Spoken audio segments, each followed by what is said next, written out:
Hello and welcome to the MINDFUCKEry Podcast, episode 41. And this one I want to talk about knowing your worth, your ROI. So if you've ever seen programs like Dragon's Den, or I think the other one, the American version is called Shark Tank, they have got a formula. They ask lots of questions and they're assessing and seeing what the investment that they can put into something, what return they're going to get. And that is what I'm going to talk about today. Do you know your worth? Because the narcissist or emotional abuser did. Welcome to the MINDFUCKEry Podcast. I'm your host, Elizabeth, author of Finding Lily and the A to Z of emotional abuse. I'm here to remind you that love should be unconditional. Divorcing emotionally is life-changing, and that you have a duty of care to yourself. Each week, I will discuss some of the terms you may hear along this journey, and I will help you understand and process what's happening. I will help you find the best habits as you start to take back the control of your own life and learn the tools to heal on a deeper level, becoming the best version of yourself. So in this podcast, I want to talk about understanding your worth. So the emotional abuser or the narcissist or whatever title you've given them, they understood it.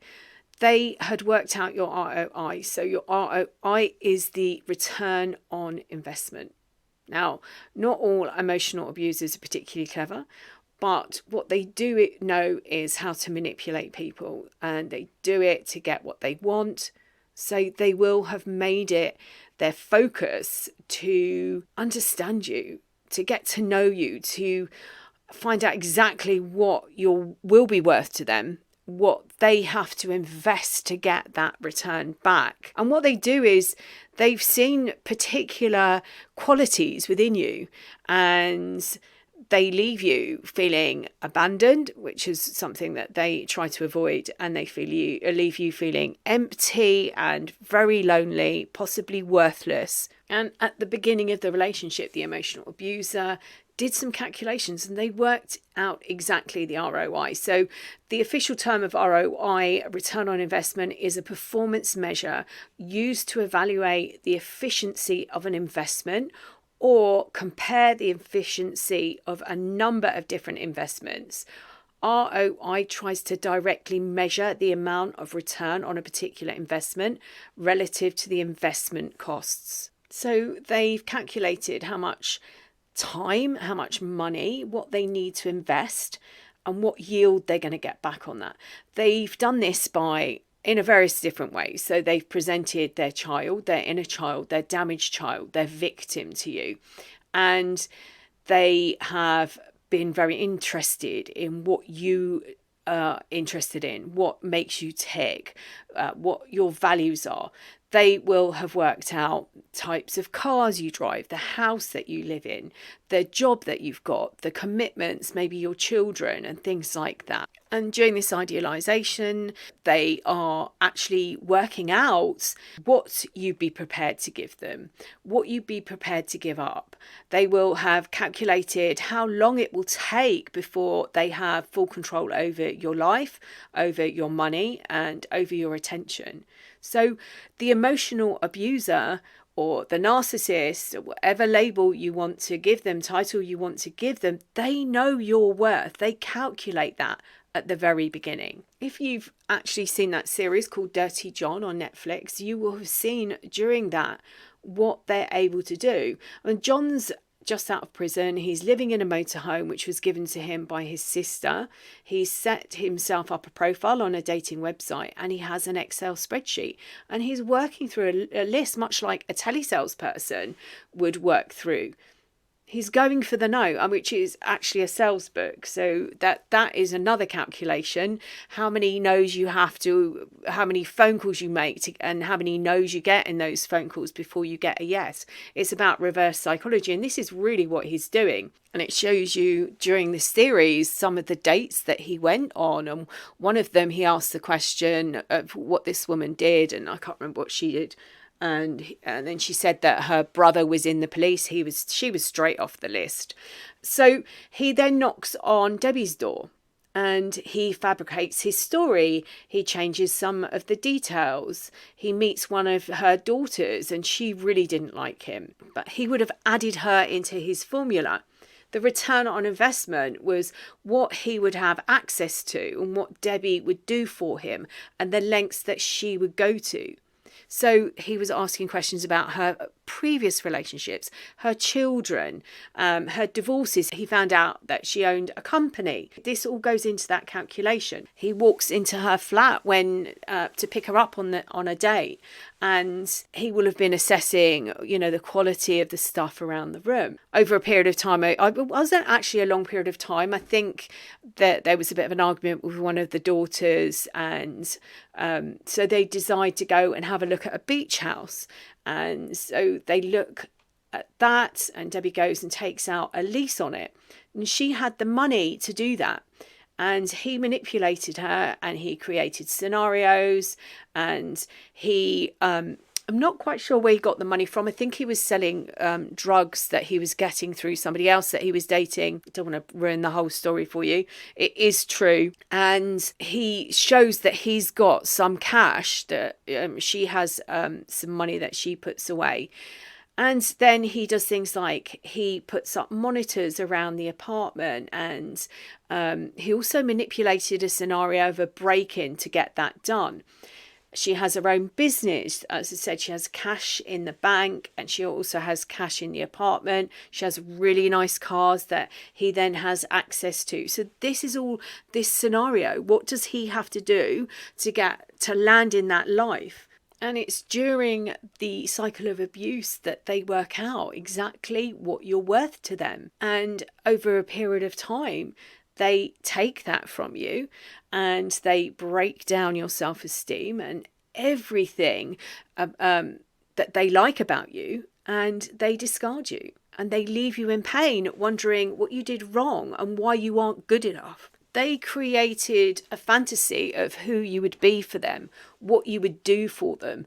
And they systematically broke down your boundaries, and they systematically ruined your relationships. They spent all your money, and they, broke everything. So they might have broken your cars or damaged your property. They don't see it. They don't take responsibility for that part. And it's during this cycle of abuse, they place you on the pedestal. They create this image that they want you to be. So they've got this really good excuse. You don't live up to their expectations. It might be that you ran out of money. It might be that you ran out of energy, and they then devalue you. As I said, they can't take responsibility, so they reject you and they replace you like you might do if your TV broke down or you needed a new cooker or a new appliance. When you're no longer fit for purpose, they start to look around and they might upgrade.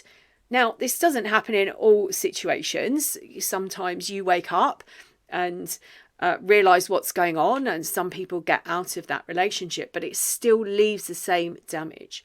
They don't take responsibility. They can't do that. And by creating this image of you, it's your fault because you actually didn't live up to their expectations. So it's your fault.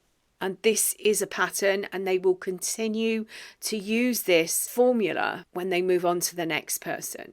What I want you to think about is, what is your worth? Do you know what your worth is? Do you know what they saw in you that they wanted? And this for you is about reprogramming your brain and breaking free from them. And this is why no contact is so powerful, because it gives you that breathing space.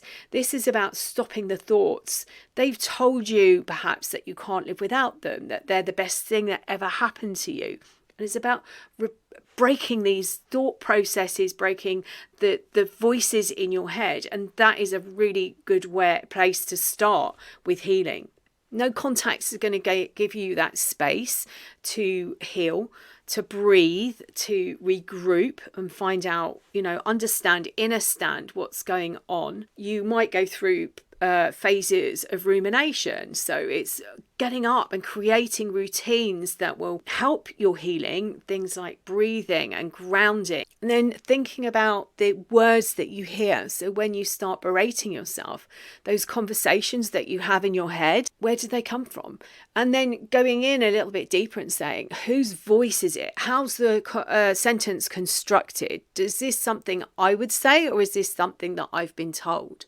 Start looking at perhaps where you want to go with your life. And it might be that you still want them back and you will do anything. You're prepared to give up anything. You'd be prepared to put up with anything. It might be you're prepared to put up with their affairs or various different abuse. But this is why going no contact is so powerful, because it gives you that breathing space. It gives you that time. When you start to hear those voices, as I said, start to listen to or ask yourself why you would do that, why you would think that you were lesser than. Is it something that was drip fed to you through these conversations? In between them putting you on a pedestal and discarding you, they devalued you. So they might have told you in a trickle feed that you're not worth something. But the thing is, right at the beginning of the relationship, they were working out what you were worth. And it's like looking back, and I did this in the Queen's Gambit podcast and saying that I'm going to give you this statement. If only you could see what others see. So this is the same. Look at what you're worth. You are an amazing person. So this is about taking little steps and building up your confidence and healing those wounds. And this is perhaps mending and protecting your nervous system. But this is about also looking at some of the things that will bind you, and the fake future is one of them. All these things that you've been promised that are going to happen. This might be why you stayed on in the relationship. This investment, I was talking about this to someone just now. These relationships are very similar to standing at a slot machine and investing money. But it's not just money, it's time, it's emotion. You've been told how amazing you are and how they can't live without you, and they've projected out this damaged inner child to you. And all of a sudden they start withdrawing. But at this point you've invested so much, and some of these relationships you were trained into. If you have had a parent or someone in your life at a young age that wasn't available, that kept you there, you thinking, I'm going to get the attention that my siblings get, I'm going to get the attention that my cousins get, I'm going to get the attention that the other class members get at school. And if you've been waiting and waiting and you were trained to wait, it's my turn next, it's my turn next, that might be another reason that you stayed in this relationship. So what are you worth? Do you know what you're worth? Because the abuser did. What's your investment going to be on yourself? It could be time. You might take an hour a day, or an hour a week, a weekend. You might take yourself out and do things. I've got a couple of workbooks. I'll put some links in the description box. So one of them is a self-care workbook. It's a free download. And the other one is the essential criteria for creating the perfect healing plan, I think it's called. It's a really long title. Please forgive me. I'll put those links below. Start looking at what investment you're going to give to yourself, what you can do for yourself. And it could be having a bath. It could be going for a walk. But please, if you can, start introducing the three things, the honest conversations, but grounding and breathing. Box breathing is so powerful. And I can't remember which podcast it was now. I'll find the link and put it in. It might have been last week. I talked about a technique that I was shown by someone just before Christmas, I think it was. And so using the box breathing, but with affirmations. So a releasing affirmation and then a powerful affirmation. So, and I talked you through maybe creating your own, but I gave you a couple to start you off, to kickstart you. I'm fairly sure that was a podcast. Anyway, I will find that link as well. But understand what you're worth, because you've been left believing you're not worth anything. However, you wouldn't have got into that relationship if you weren't worth something, because they're always on the make, they're always on the take, they're always looking for what people can do for them and what they can get out of people. So it might be that they've taken all your energy, but you can rebuild that. It might be that they've taken all your finances and left you, but you can rebuild these things. You can put plans in place to help you financially. Start looking at what you can do now and taking positive steps. It is scary. I know that. I've been there myself, which is why I want to work with people in the way I work with them, because I can see on a deeper level where this stems from. And I know how powerful it is when you start to step into your power, take on your sovereignty, and be the person that you were born to be. And these relationships, to me, are guides. They show you where the wounds are. This person came in with a light to shine on the wounds that you can heal on a deeper level. And some of the ancestry work that I've done over the years, and the wounds that we bring through, that are passed on from our mothers, grandmothers, it's mainly down the female line. Occasionally it does come down the male line, but the majority is through the female line. And these wounds are passed down mother to daughter, mother to daughter, mother to daughter, and sometimes to sons. You can heal those. And for me, this is about saying it stops here, it stops now. And I've actually got a course on that. I called that as well. So I'll put that in the link below. Honestly, you are an amazing person.